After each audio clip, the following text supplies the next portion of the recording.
নমস্কার বন্ধুরা, আমার সুপর্ণা বং ইন্ডিয়াতে আপনাদের স্বাগত। আশা করছি আপনারা সবাই খুব ভালো আছেন, সুস্থ আছেন। আজ একটা নতুন সকাল, নতুন ভোর। এখন বাজে ভোর প্রায় 4:15 থেকে 4:30। চারিদিক নিস্তব্ধ, শুনশান। আজকে যাব সানরাইজ দেখতে। আজকেও ট্রাই করে দেখি যদি সানরাইজটা দেখতে পাওয়া যায়। তো সকালটা এত ভালো লাগছিল, আমার আর কোথাও যেতে ইচ্ছা করলো না। ওখানেই একটা চেয়ার ছিল, তো সেখানেই বসে কিছুক্ষণ সি বিচের হাওয়াটাকে উপভোগ করলাম। একই জায়গায় বারবার যেতে একঘেয়েমি লাগে, কিন্তু পুরী তার ব্যতিক্রম। যতবারই যাই ততবারই পুরীকে যেন নতুন মনে হয়।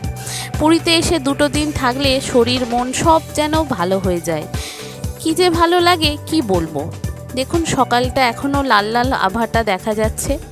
এবার চারিদিক নিস্তব্ধ। যারা ভোরের সকালে সূর্যোদয় দেখতে এসেছে বা ভোরের সকালে স্নান করতে এসেছে, তারাই একমাত্র এখানে রয়েছে। বসে বসে এখানে সমুদ্রের ঢেউ গোনা ছাড়া আর কিছুই কাজ নেই। তো আজকে মাঝিদের সমুদ্রে যেতে নিষেধ করেছে। কেন? আবহাওয়াবিদ থেকে বলেছিল যে মাঝিদের সমুদ্রে যাওয়া নিষেধ, তাই মাঝিরা আজকে যায়নি। তো ভাবলাম সকালবেলাটা এখানে অনেকক্ষণ উপভোগ করার পর হাঁটতে হাঁটতে চলে গেলাম যেখানে মাঝিদের নৌকা দিয়ে মাছ টানতে টানতে নিয়ে আসে, ঠিক সেইখানে। ওখানে বসে বসে অনেকক্ষণ গল্প। অনেক লোক গেছে কলকাতা থেকে, হাওড়া থেকে, যে কোনো জায়গা থেকে প্রচুর বাঙালি যায়। আর বাঙালির চেনার দরকার হয় না। সেখানে পাশে যদি বাংলা কথায় বলে বাঙালি দেখতে পাওয়া যায়, সেখানেই তার সঙ্গে দুদণ্ড প্রাণ খুলে কথা বলা যায়। সে যে কোনো বিষয়ে কথা হোক না কেন, পুরীর সমুদ্র বিষয়ে হোক, ঘোরা বেড়ার বিষয় হোক, যে কোনো বিষয়। এত ভালো লাগে কি বলবো। সকালবেলা সমুদ্রের ধার দিয়ে হাঁটতে হাঁটতে সকালবেলা যে বাসন বিক্রি করে, পুরীর যে সমস্ত বাসন তারা নিয়ে বসেছে। কিছু শাঁখওয়ালা শাঁখ, নানা রকম শাঁখ নিয়ে বসেছে। তো ভাবলাম নেব, কিন্তু তাদেরকে আগে দোকানটা সাজাতে দিই। তো যেতে যেতে এই রকম শাঁখ দেখতে পেলাম। তো এরকম ভাবলাম লক্ষ্মী পুজোর তো লাগে, তো এরকম একটা শাঁখ নিয়ে নিই। তো বলতে এই রকম একটা শাঁখ ভালো দেখে পছন্দসই নিয়ে নিলাম। আর বাসন যেটা দেখলাম সেটা ফিরে আসার সময় নেব। আগে তো বাসনগুলো বের করুক। এখানে এই যে নৌকায় বসে বসে সারাক্ষণ প্রায় আধ ঘন্টা থেকে 1 ঘন্টা আরও বাঙালি পর্যটকদের সঙ্গে কথাবার্তা। সেখানে চেনা পরিচয় নাই বা হলো, এমনিই কথাবার্তা হয়। এই যে মাঝিদের জাল সমুদ্রে যেতে নিষেধ করেছে, তবে ওখানে মাঝিদেরকে শুনছিলাম কালকে ওরা যাবে সমুদ্রে মাছ ধরতে। তো আজকের দিনটা মোটামুটি গেল। আজকে আরেকটা জিনিস, পুরীতে শরীর মন তরতাজা ও সতেজ হওয়ার আরও একটা কারণ আছে। এখানে সি বিচের প্রাকৃতিক সৌন্দর্য আর খাবার দাবার। এইখানে আজকে যাব আমরা মাছ বাজারে। এখানে যে মাছ বাজার আছে সেখান থেকে তাজা মাছ কিনে সেখান থেকে রান্না করিয়ে আজকে মাছ খাবার ইচ্ছা আছে। তো এখান থেকে সকাল সকাল চলে যাওয়ার পালা হোটেলে গিয়ে তারপরে মেয়েকে নিয়ে যাব আমরা মাছ বাজারে। তো সকালবেলা এখান থেকে ঘুরে সূর্য দেখুন, আর সমুদ্র থেকে কিন্তু উঠছে না, ডাইরেক্ট উঠে পড়ছে। আগে যেমন ছোটোবেলায় মা বাবার সঙ্গে যেতাম, সমুদ্রের মাঝখান থেকে সূর্য উঠত, সেই সব আর নেই। তাই অগত্যা একা একা সমুদ্রের ধারে নিজেকে নিজের নানা রকম প্রাকৃতিকের মাঝে মিশিয়ে দেওয়া। কিছু শাঁখাও বিক্রি হচ্ছে, কিছু কড়িও বিক্রি হচ্ছে, নাভি শঙ্খ বিক্রি হচ্ছে। যে যার পছন্দ মতো, যে যার মনের মতো দর দাম করে কিনছে। তো আমি এই সব কিনিনি, আমি একটু শাঁখ, নানার অন্যরকম শাঁখ দেখছিলাম। সেটা এখানে পেলাম না, বড় সাইজ, ছোট সাইজ তো পেলাম না। আর নিলাম কিছু বাসন। প্রথমে নিচ্ছিলাম না, রান্টু বলছে যে কোনো কিছু বাসন নিতে হবে না। এখানে এই যে ধুতি গামছা সব বিক্রি হচ্ছে, অগত্যাই বাবার জন্য একটা লুঙ্গি নিলাম। নিয়ে তারপরে বাসন নিলাম। আমার যা বললো ওখানেই বাসনগুলো পাওয়া যায়, এখানে কোথাও পাওয়া যায় না, ওখান থেকে নিয়ে আসবি। তো সেইখানেই ঢাকা দেওয়া খুব সুন্দর তরকারি রাখার, ওখান থেকে কিনলাম। কিনে তারপর হাঁটতে হাঁটতে চলে আসার পালা হোটেল থেকে আমরা যাব আজকে মাছ বাজারে। আমাদের হোটেলের পাশেই একটা ওষুধের দোকান আছে। মেয়েটার যদি শরীর অসুস্থ হয়, যদি কিছু না হয়, তো ওষুধের দোকান থেকে ফোন নাম্বারটা তুলে নিয়ে গেলাম, যদি কোনো অসুবিধা হয় ফোন করে অ্যাটলিস্ট দুধ আর ওষুধটা যাতে বলতে পারি। ওখান থেকে টোটো ধরলাম, হোটেলের সামনেই প্রচুর টোটো, সেখান থেকে টোটো ধরে চলে গেলাম মাছবাজারে। 80 টাকা নিল। এখানে টোটো অটোর দামটা একটু বেশি। এখানে হরেক রকম মাছ, রুই, কাতলা, চিংড়ি, ইলিশ, এত সুন্দর সুন্দর ভেটকি আর ইলিশ মাছগুলো এসেছে। কিন্তু আমরা যেহেতু দুটো লোক, এত বড় ইলিশ মাছ এত কম দামে আমরা নিতে পারলাম না, মানে আমরা এত খেতে পারবো না। যদি 4-5 জন লোক থাকতো তাহলে হয়তো ইলিশ মাছ বা ভেটকি মাছ, যেটা এখানে খুব কম দামে ভালো পাওয়া যাচ্ছিল, সেটা হয়তো নেওয়া যেতে পারতো। তো অগত্যা আমরা চারিদিকে মাছ বাজারটা পুরো ঘুরে একটু পমফ্রেট নিলাম, আর নিলাম ছোট দেখে একটা ভেটকি, আর ভোলাও কিছুটা নিয়েছি।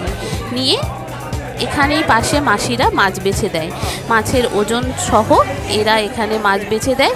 আমাদের নিল 30 টাকা, ভালো করে বেছে দিল। আর তার পাশেই মাসি আছে, রান্না করে দেবে। মাসি বলল 1 ঘন্টার মধ্যে আপনারা ঘুরে আসুন।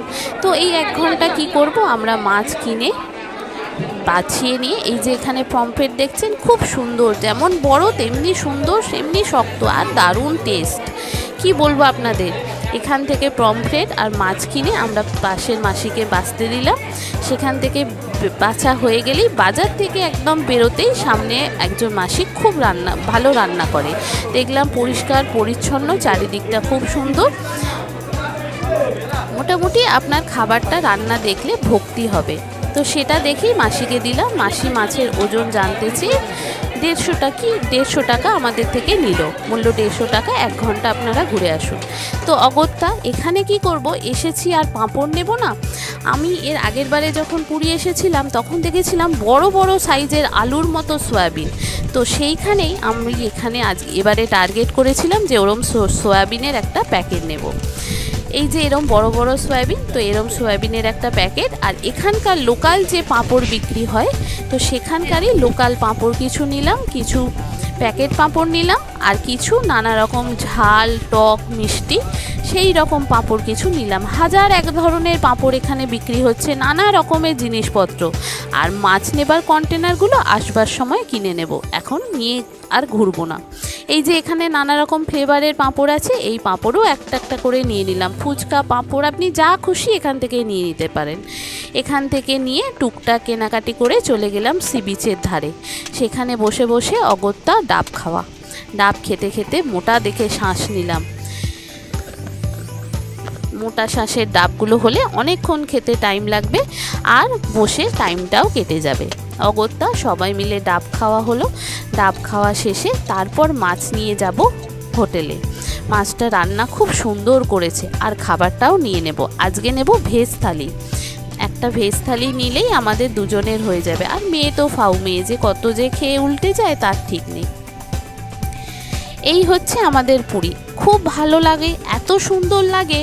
এই জায়গাটায় বারবার যেতে ইচ্ছা করে, একঘেয়েমি কিছুতেই লাগে না। যতবারই মনে হয় যে কোথাও ঘুরতে যাব, চলো পুরী চলে যাই।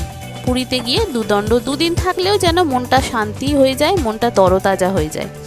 তো এই সব খেয়ে আমরা হোটেলে চলে এলাম। আর আসবার সময় আমরা খাবারটাও নিয়ে গিয়েছিলাম হোটেলের মধ্যে।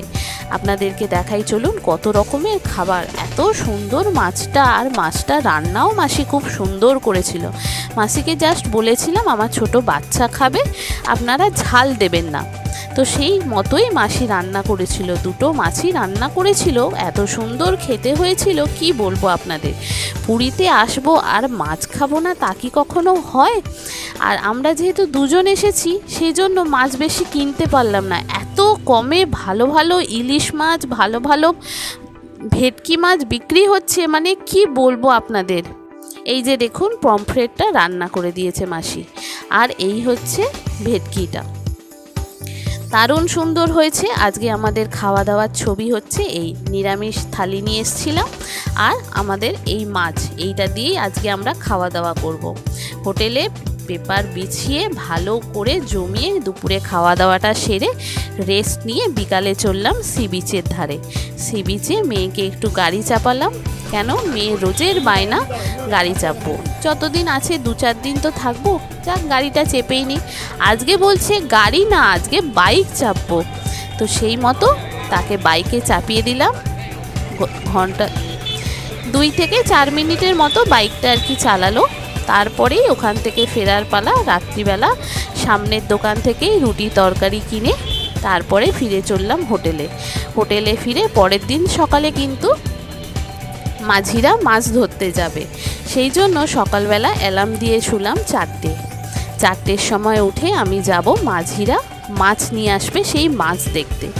এত ভালো লাগছে, মানে এতবার পুরীতে এসেছি তবু যেন এত ভালো লাগে কি বলবো।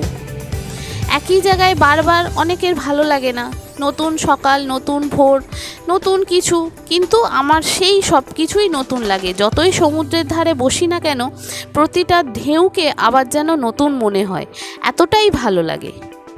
সেই জন্যে আবার এই 1 মাসও হয়নি আমরা ঘুরে এসেছি, ব্লগ বানাতে তো টাইম লাগে। তো আবার নতুন ইচ্ছা করলে, আবার যদি বলে আমার হাজব্যান্ড যে 2 দিন ছুটি আছে চলো ঘুরে আসি, আবার বলবো সমুদ্রে যেতে। সে দীঘা হোক বা পুরী, যেখানেই হোক, আমার কোনো বিরক্তি নেই সমুদ্রের ধারে যেতে। সকাল বিকাল বসে সমুদ্রের ধারে ওই হাওয়া খাওয়া আর সমুদ্রের ঢেউ দেখা, চোখের যে শান্তি, সেটা আর অন্য কোথাও পাওয়া যায় না। তো আজকে ব্লগটা আমি এখানেই শেষ করব। কেমন হলো জানাবেন, ভালো লাগলে একটা লাইক ও শেয়ার করে দেবেন। যে সমস্ত নতুন বন্ধুরা আমার ব্লগটি দেখছেন, কেমন হলো জানাবেন, ভালো লাগলে লাইক ও শেয়ার করে দেবেন। নতুন বন্ধুরা পাশে থাকবেন। ভালো থাকবেন, সুস্থ থাকবেন, ধন্যবাদ।